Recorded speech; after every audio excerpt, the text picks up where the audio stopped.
My cheating wife got pregnant after she had a little fun with random guy. It had been over 3 years since I last spoke a word to my ex-wife. She reached out to me last week and asked to speak with me. We had a 1-hour phone call, and that conversation brought this sad, miserable relationship to its ultimate end. This is my story. I found this forum a few weeks ago and have been reading avidly. It has made me sad reading the outpourings of so many broken hearts. I am sorry to say it has also brought some comfort knowing I am not alone in my situation. I haven't posted before because what comfort or advice can I offer when my own marriage failed so badly? But after my conversation with my ex last week, I realized there are so many similarities in all our stories. A series of checkboxes, and almost all of them are checked off. That is what compelled me to share. We met in TN. I was 22, she was 27. She was in her last year of nursing school, and I was in my last year of military service. We were both working doing deliveries at a local pizza place for extra money. We hit it off and became friends, and after a very memorable party one night became much more. She pursued me in truth, but I was attracted to her and more than happy to reciprocate. When my military time ended, I took her out to a nice dinner and proposed. I was so completely in love with her by that time. Our first year of marriage was great. I got along great with her family, and my family loved her. We did almost everything together. Then in year 2, things started to change. I was working full-time and going to school at night, working on a degree in civil engineering. I tried to make the time we had together special, romantic, but nothing changed the fact that there was a lot less of it. I could feel her pulling away and losing interest in me, so I dropped out of school. I made a judgment that my marriage was more important, and I told myself I could always go back later. Things didn't really improve. I had learned something about her. She is like a kid who tires of her toys quickly. She becomes bored with it and moves on to a new toy. I tried to keep her engaged and keep things interesting. Gifts, vacations, different kinds of romantic bonding. It was like bailing out a sinking ship. She offered little in the way of help or encouragement. It's exhausting to try and save a relationship when you are doing it alone. Then the cheating behavior began. This you guys all know well. She checked off the boxes, protective of her phone and laptop, more frequent absences from the home, a complete withdrawal from intimacy. Affection from her went to 0, and even hugs and kisses from me were coldly received. I've read this so many times in other posts here. It's like cheaters don't want to cheat on their AP with their spouse. I knew what was going on, and I was highly motivated to catch her. We lived in an at-fault state, but she covered her tracks well. I couldn't prove it.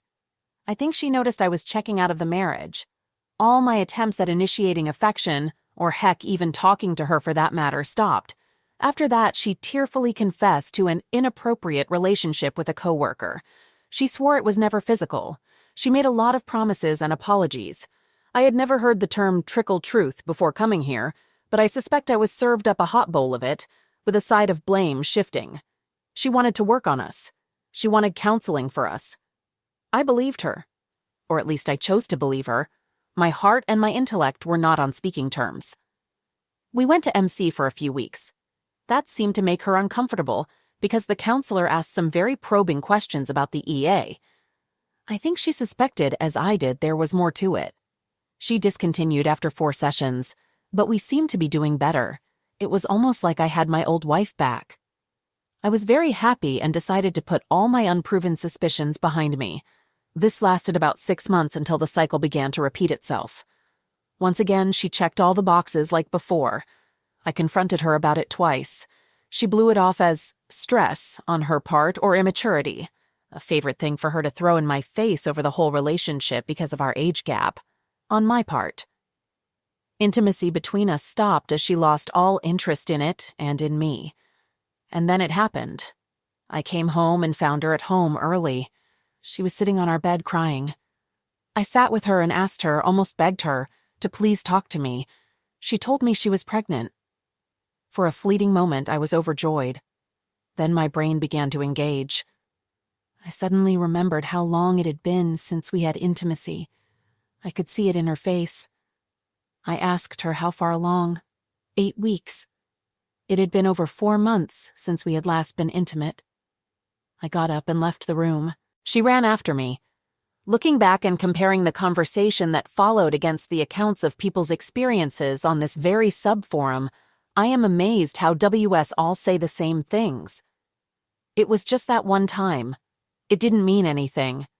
I only ever loved you. Of all the lies they tell, that last one stings the most. I told her I was leaving the house and would be back in 1 hour. Then I would listen to what she had to say. I was shaking, furiously angry, and in all honesty, it probably would not have ended well for either of us if I stayed. I drove to an empty parking lot and cried my heart out. I think I mean that literally because something inside me broke during that hour. My heart died. It turned to ice, and it still is to this day. When I went home, I was cold, emotionless. I didn't need to act like a gray stone. I had become one in truth.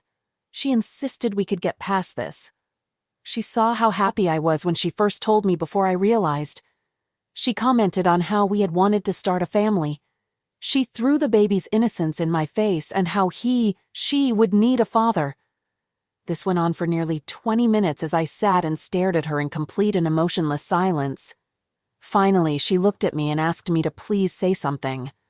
I told her she is asking for reconciliation, but nearly every word she is telling me is a lie. I told her if she wants me to even think about it, she needed to start by telling me the truth. The version of the story I was told after that is it was the same AP all along, even from the prior year. It was always and only physical. She never loved him. She loved me. He is not interested in having any kind of relationship with her other than physical. He is pressuring her to terminate the pregnancy. She doesn't want to. She wanted a family and wanted it with me. I told her our marriage is over. It's been over for 1.5 years, but I was just now finding out about it. I told her to pack whatever she needed for 3 days and to please leave the house. I told her I'd meet with her in 3 days to discuss what came next. She refused to leave. She kept trying to talk to me. Ordinarily, her tears would have broken my resolve, but I looked at her that night and felt nothing. The part of me that loves had died. I went into the guest bedroom and locked the door. The next day, I spoke to several lawyers and hired one of them. The paternity of the child was more than enough proof for an at-fault divorce. I had no desire to wait that long, and we discussed uncontested and mediation. When I got home, she actually tried to initiate with me. I was shocked and disgusted. I told her that would never happen again. We agreed on an outline for divorce. The biggest asset was our house. The majority of our debt was her student loan. I gave up my ownership interest in the home so she could sell it. She was going to keep the baby, and I wanted her to have that money. I wanted nothing but to walk away free. In the end, I kept nothing other than my Jeep, my military sea bag full of clothes and a few tools, firearms, and military mementos. Mostly things that were mine before we married. Everything in that house, everything she had touched was just tainted to me. I wanted nothing from this marriage but to bury it in the past. The divorce finalized 13 months later. I saw her twice during the mediation. We barely spoke. She was very pregnant then. I thought that would be hard to see, but I felt nothing for her. No love, no hate, nothing. She was a stranger to me. I moved to Florida and took a job as an underpaid but also underworked civil servant. I have a very simple life now. I bought and renovated a small house on the Gulf Coast. I bought a boat and go fishing almost every weekend. I have very few friendships and have dated very little.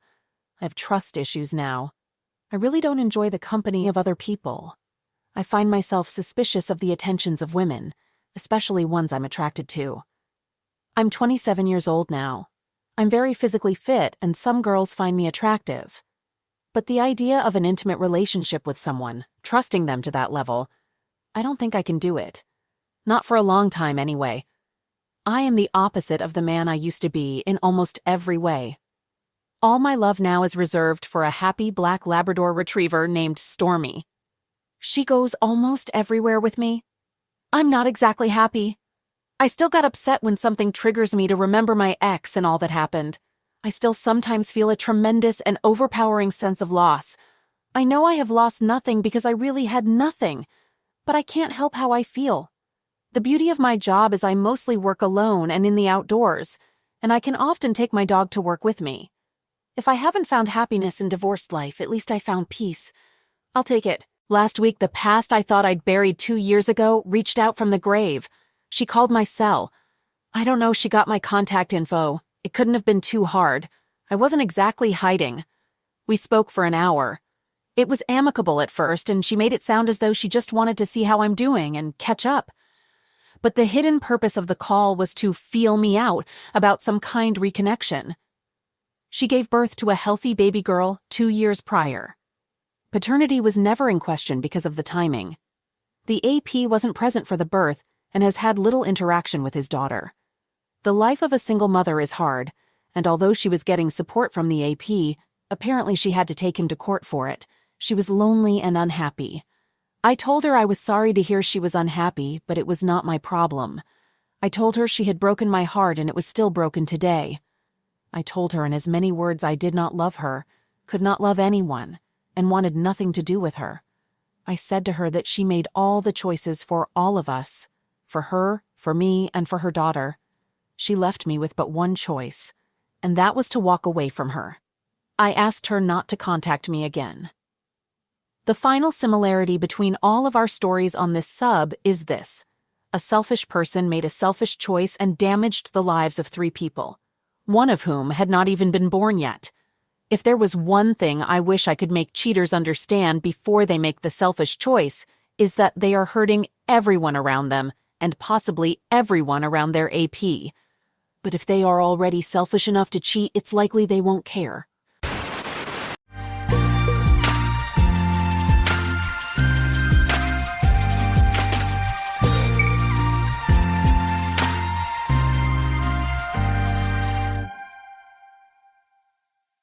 Alright, everyone's presentations are done. Nick, the manager, said as he tried to move the discussion forward. Excuse me, I haven't. I recently found out something. Nick interrupted me and began to speak. There's apparently someone in this department who didn't graduate high school and is just a part-timer. Meetings should be for employees only. Absolutely right. His lackey, Mike, of course, agreed with Nick. I'm leaving. After leaving the meeting room, I started to shut down my computer. I noticed that an email had arrived, not in my personal inbox, but in the company's shared email. Thinking, there's no point in speaking up, no one will listen, I went home quietly. The next day, I heard a commotion from Nick's desk. He was staring at his computer screen, his face pale. Nick! Is something wrong? Mike looked at the screen with him. And he turned even paler than Nick. Why is he so angry? Knowing the reason for Mike's distress, I thought to myself, serves them right. My name is Adam. My mother passed away when I was in the 9th grade, and I was raised by my father. Well, you could hardly call it being raised. After my mother passed, my father changed. He drowned his sorrows in alcohol, and though he still went to work, he squandered our living expenses on horse racing. Because of that, I had to start working part-time as soon as I entered high school. Every month, I went to the convenience store with bills in hand that couldn't be auto-deducted from my father's account. Even though I endured it because I didn't want to be alone, I reached my limit in my 2nd year of high school and dropped out. I found a live-in job at a distant inn. Thank you for everything. The day I left home, my father, still staring at the TV, spoke. Take care. That was our last conversation. Back then, 18 wasn't the age of majority, so I needed my father's permission to work, and I couldn't hide my place of employment. Yet, my father never visited me even once. I kept working just to survive, and before I knew it, I was 42. Years of hard work paid off, and I was transferred to the headquarters. I was thrilled to be recognized by the company, as I thought I'd be working in the field until retirement due to my lack of formal education. Listen up. Our work can change the future of our employees. Don't drag us down. On my first day after the transfer, Nick, dressed in an expensive suit, spoke sternly. There was a reason for this. Our inn was located in a prominent tourist destination, known so well that everyone in the state could sing its commercial jingle. At its peak, we had 5 locations within the state. But that was long ago. Due to financial difficulties and aging facilities, only the place where I had worked for many years and the original establishment remained. I was prepared to lose my job anytime, but now there was a glimmer of hope. With the rise of social media, the tourist area where the inn was located started gaining attention again. Depending on how hard the sales department, where I was transferred, worked, we could either thrive or be forced to give up this prime location to the new hotel chains continuously popping up. For Nick, who had switched careers from another industry to strengthen our sales, this was a battle he couldn't afford to lose. I understood why he had to be strict. "I will do my best." Nick sneered at my enthusiastic declaration. "Did you not hear what I said?" "I'm sorry." I thought I was listening carefully. Out of habit from years of customer service, I apologized reflexively, though I had no idea what had offended him. Someone was watching me with a smirk. In this department, there are those who are expected to excel and those who have been shoved here because they have nowhere else to go. You are the latter.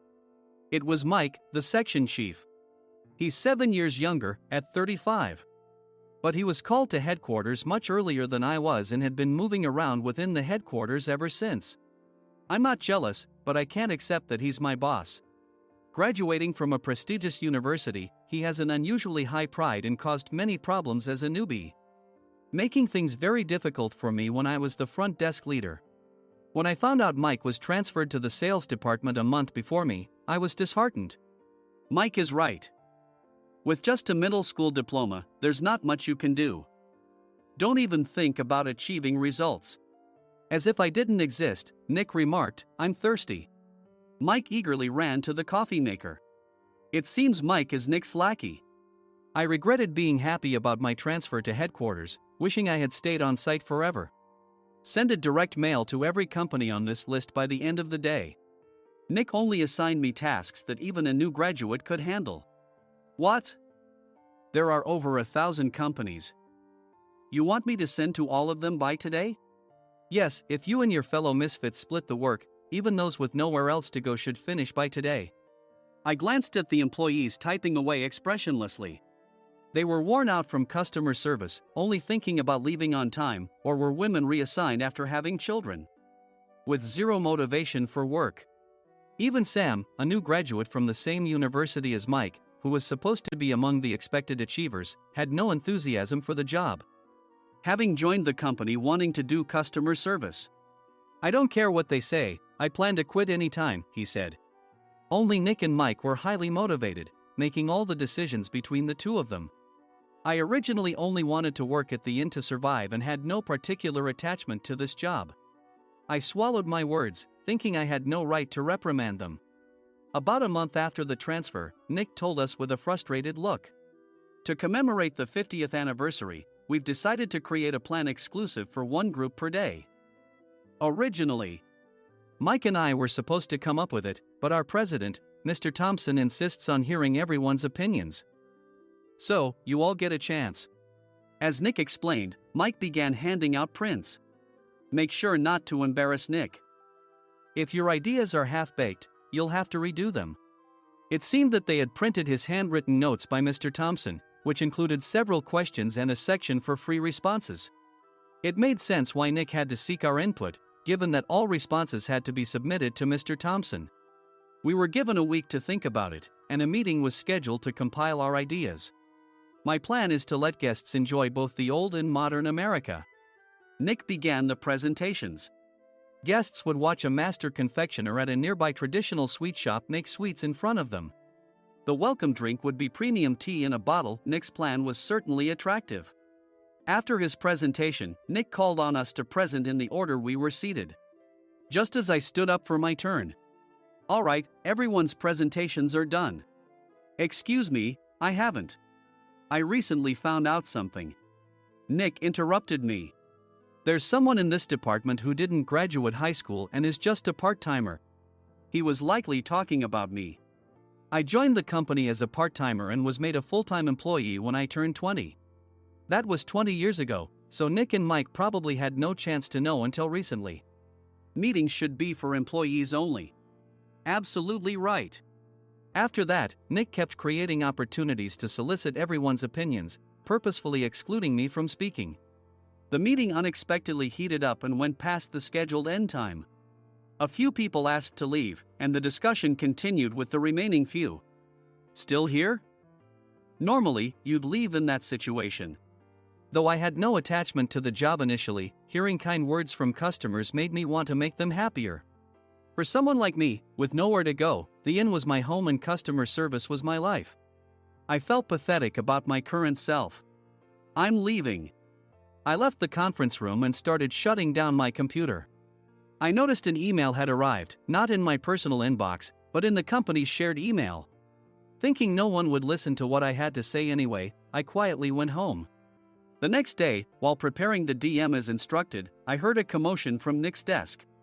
In his haste to stand up, he hit his knee on the desk. He stared at his computer screen, his face pale. "Nick? What's wrong?" Mike, thinking he should be the first to rush over, approached Nick while still wearing his coat. He peered at the screen with Nick. And he turned even paler than Nick. Why is he so angry? Who is responsible for this company? Nick, more irritated than ever, asked, and Mike answered without checking. Probably Sam. Sam wasn't there because he was attending a morning training session for new hires. Nick gave up on getting angry and returned his gaze to the screen. They were looking at an email that arrived right after the end of the working day yesterday. Apparently, no one, including me, had checked it before leaving. The email was from a large company that used us for their annual employee trips. The president and executives of that company also frequently used our services personally. President of the company, Mr. Mason himself, had declared that neither he nor his company would ever use our services again. Well, some companies cancel their employee trips or stop using our services due to financial struggles. Let's just move on. Mike kept wiping the sweat from his forehead with a handkerchief. Knowing why Mike was so agitated, I quietly watched their interaction. Do you know how much revenue we get from that company? We can find other guests to fill the rooms, but we'll lose the banquet costs, gift shop revenue, rental car fees, and more.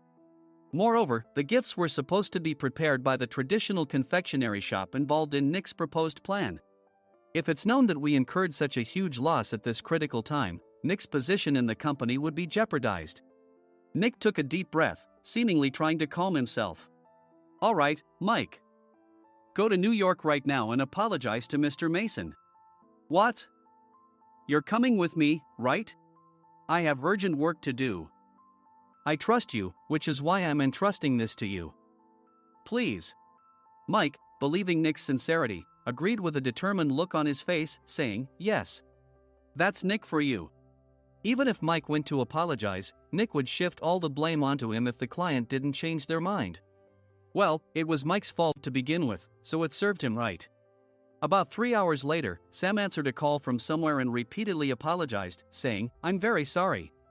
Everyone watched to see what was happening. After ending the call, he informed Nick with a weary tone.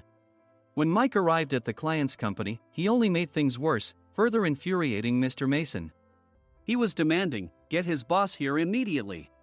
It was no wonder Sam was exhausted, dealing with such a call right after returning from training. What is that idiot doing? All right, Adam, you're coming with me. If sacrificing Mike didn't work, then I must be next.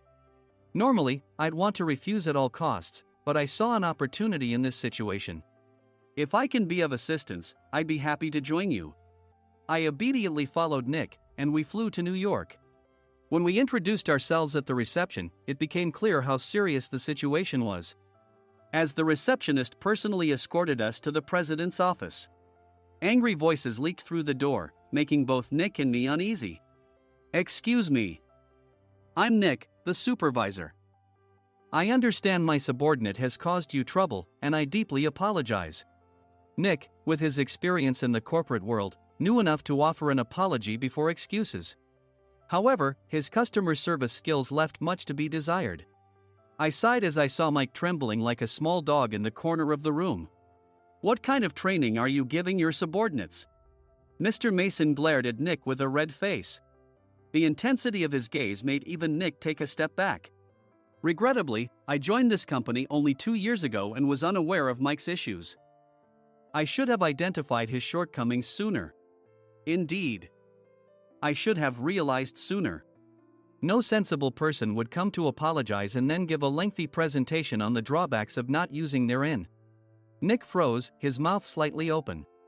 Suspecting the worst, I picked up the documents that had fallen to the floor. It seemed Mike hastily prepared these documents on the plane, listing the disadvantages. Disadvantage 1: if you change the venue for the company trip, employees might suspect it's for cost-cutting reasons, leading to a negative impression. Reading it aloud half-jokingly, Nick snatched the papers from my hand and checked the contents with a furious expression. Among the stack of documents was a receipt from a nearby convenience store's copy machine. I felt a pang of dread, hoping he hadn't shown the receipt as well. What do you think he said when I asked what kind of nerve he had to do this? I'm very sorry. Faced with the dire situation, Nick must have thought there was nothing left to do but apologize. In a voice smaller than I'd ever heard from him, he uttered words of apology. He said, "I'm a Harvard graduate. I don't believe I said anything wrong." Mike! What have you done? Forgetting his plan to pin the blame on Mike, Nick yelled loudly, even in front of Mr. Mason. "I didn't do anything wrong." "You're still saying that? Look at him." Mike pointed at me with a shaking hand. "I was assigned to headquarters in my 20s and now I'm a section chief. This guy only made it to headquarters at 42. Everything I've done proves I was right. So why are we losing the contract?" Having said his piece, Mike collapsed to the floor. "Of course. You were sent there because you had nowhere else to go."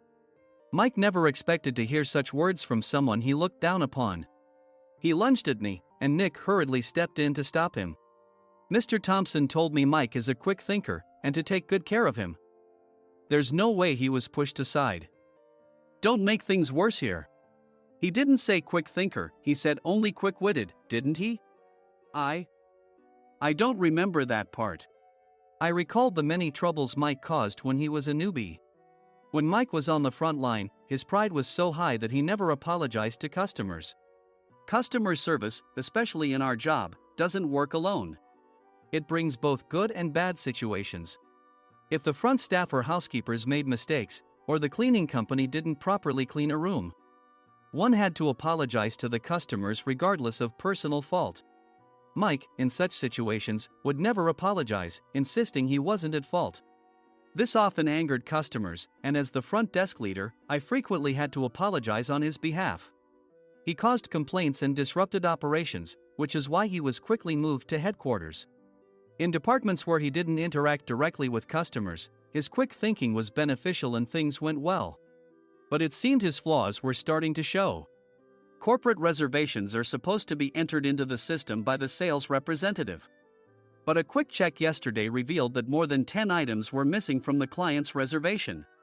The handover document clearly stated what needed to be prepared. Why didn't you enter it into the system? Why do we have to give them special treatment? Filling rooms near the banquet hall, setting up all the food in advance. Specifying the brand of wine, they're too demanding. No wonder he always angered customers, I thought, feeling a headache coming on. Grouping them in rooms near the banquet hall is for our benefit too. It makes it easier for the staff to set up beds and serve breakfast since everyone's schedule is synchronized. As for the other requests, Mr. Mason suggested them to lighten our load. I didn't know that. Nick finally seemed to realize that Mike was the one who had angered the client. What did you say to them? I just told them we wouldn't give them special treatment anymore. We shouldn't waste effort on things that don't bring in money. I was utterly exasperated at his lack of understanding of customer service. Of course, we shouldn't comply with unreasonable demands. But carrying over successful practices from past stays makes customers feel remembered and enhances their experience. Good memories encourage repeat visits. That's part of our job. I looked down at Mike, who was sitting on the floor. In our job, nothing is a waste. Mr. Thompson likely moved you to the sales department, hoping you'd finally understand this. How do you think he feels now that you failed to meet his expectations? Mike, tears in his eyes, fled the president's office. I was amazed he still hadn't apologized. You have it tough, Adam. It's okay, we're all employees of the same company. I deeply apologize for this disrespectful incident. Especially after all the care you've shown us. If it weren't for you, Adam, I really would have stopped staying here. When I heard you were moving to the sales department, I was willing to reconsider if you handled it. Seeing us talk so amicably, Nick's face contorted. Do you two know each other? Adam's service is excellent. I always requested him specifically. Normally, we don't accept specific staff requests, but we made an exception for Mr. Mason, adjusting my shifts accordingly. He had personally stayed at our hotel just before my transfer, and during casual conversation, I mentioned, I'm moving to the sales department soon. If I hadn't told him then, things could have been much worse. Please continue to take care of us. I look forward to it. On the return flight, Nick awkwardly offered me a can of beer. It's still working hours. Of course, I had no intention of forgiving him for a single beer. Nick might try to pin everything on Mike and avoid any consequences. While pondering this, a startling fact came to light. Nick, the tea bottles for the plan have arrived. I handed Nick a bottle labeled with our inn's name. They look good. What are you talking about? These are plastic bottles. I had assumed we would use the trendy, high-end bottling tea. But what arrived were ordinary plastic bottles of tea with customized labels. The only unique aspect was the label, which had the inn's name, making it look customized. Upon further investigation, I discovered that a substantial amount of money was set to be paid to the tea company. It was priced like bottling tea. Does this plastic bottle really cost $100 each? The tea inside is specially blended for us. The extra cost is for that. Wouldn't it be better to use another tea company? Or is there a specific reason we must use this one? As Nick continued to make excuses, I showed him a printed email. I informed the tea company's president, Mr. Mitchell, that we discovered irregular payments and he confessed. He said you two were high school classmates and planned to split the extra money. That idiot. Why did he confess? That's not important. You should worry about yourself, this could turn into a police matter. Opening the bottle cap, I suggested. How about calming down with this tea? It supposedly has a relaxing effect. Nick drank the tea frantically. In the following days, decisions were made about their fates. Mike was reassigned to the General Affairs Department, with no chance of transfer or promotion, as per Mr. Thompson's orders. As for Nick, since the payment to the tea company hadn't yet been made, he narrowly avoided legal trouble. Instead, he was encouraged to leave the company, and to avoid further complications, Nick submitted his resignation. Rumor has it that connections between HR departments have made it difficult for him to find new employment. Even though it was good to have those two gone, something unexpected happened in the sales department. Everyone became motivated and united in refining the 50th anniversary plan. In the end, my plan was adopted. We collaborated with the Tourist Information Center to provide personalized guides. The plan, tailored to the number of guests, was truly special for the 50th anniversary. Hey, is Adam's family coming to stay? I immediately booked that special plan for my family. Sam noticed it on the reservation list and quickly picked up on it. Yes, I'm inviting my father. That's great. I might invite my parents too. I lacked the courage to face my father just as Adam. But here, with the confidence Mr. Mason praised, I felt ready. The 50th anniversary plan was a perfect opportunity to reconnect with my father. I hoped to bring back the days when we could laugh together as we once did.